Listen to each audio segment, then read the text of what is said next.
Hey everyone, welcome back to the Tech Hub, your weekly dose of Apple and tech videos. Today I'm diving into my top 5 new features of OS's 26s, and I'll also be sharing my thoughts on how stable the public betas have been so far. Spoiler alert, it's actually pretty solid beta this year, but there is a big but you'll want to hear before installing it on your main devices. So let's get into it and let's start the episode.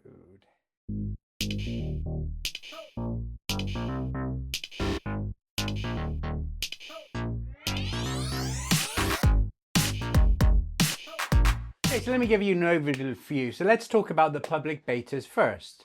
So in my opinion, stability this year sits around a solid 8 out of 10, which is surprisingly high for a beta release. Most of the big bugs are ironed out, performance is snappy and battery life is decent. Now I waited for the public betas, but even looking at videos on developer beta 1, there really wasn't that many bugs.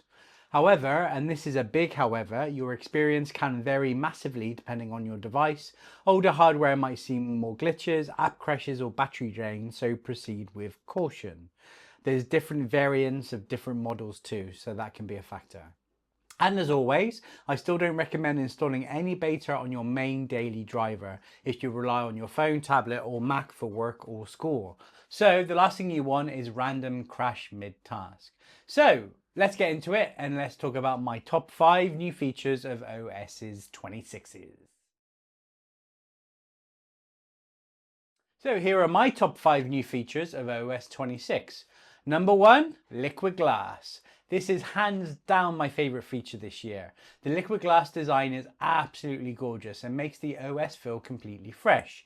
It's almost like getting a brand new device without buying new hardware.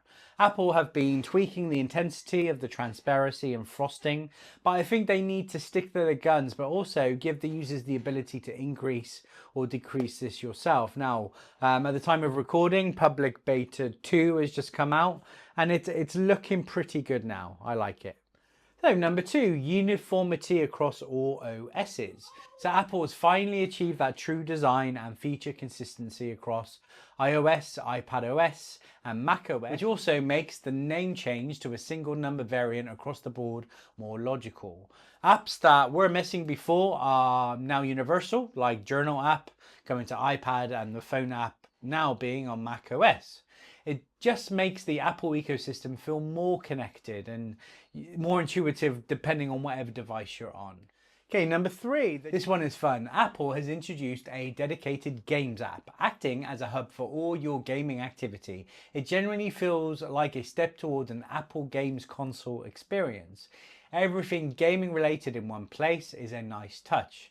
They have been close to this on previous years with Apple Arcade, but now this includes all purchased games and it feels more like an arcade to go in and have fun. Here you can also look at users you're connected with and the scoreboards and such as well. Number 4, back to basics for core apps. So apps like Photos and Camera have been redesigned much more intuitive and simple to use. Apple stripped away the unnecessary complexity and made them more beginner friendly without removing powerful features for pros. The more advanced features and views are there for those who want to access them. You just need to work out how to. And if you're working out how to, you obviously want that feature. So lastly, number 5, the new multitasking system. This year, Apple has brought a completely new multitasking mode to the table, and it's a game changer. So you get Mac-style traffic light window controls on apps, a proper menu bar at the top, and the ability to work across multiple apps like you would on a desktop, but only on your iPad.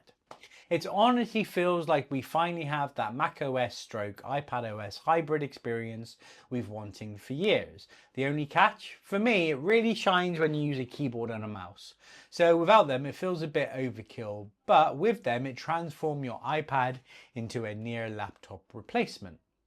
Another great thing about this is you can decide between each option to turn this on or off. So you can keep that usual full screen iPad experience when it's in handheld mode. The windowed version or stage manager remains as an option. I like to see an option here if you do connect a keyboard like the Magic Keyboard with a trackpad, it switches automatically, but this could just be done as a shortcut in the shortcut app in the future. I think this is as close as we're going to get to the macOS experience as well in iPadOS. So let me summarize here. So OS 26s is definitely one of the more exciting updates in recent years, particularly the look of it. They haven't really changed a lot visually for a long time. The combination of beautiful redesign, feature consistency and improved usability makes it feel fresh and future-proof. But as much as I'm enjoying the beta, remember 8 out of 10 stability isn't 10 out of 10 stability. So if you're risk averse, it's worth waiting for the official release. It's only about a month away. Otherwise, you have a secondary device. You probably love trying it early, and these are running on my second Mac, my second phone, and my second iPads. So there we go. So that's it for my top 5 of new features of OS's 26s. So let me know in the comments, which of these features are you most excited about and would you risk installing the public beta? Don't forget to like this video if you found it useful, subscribe to the Tech Hub for more weekly Apple and tech videos. Be sure to follow me on Instagram and Threads at TechHubWiltsUK and check out my website at www.techhubwiltsuk.co.uk and I'll see you in the next one.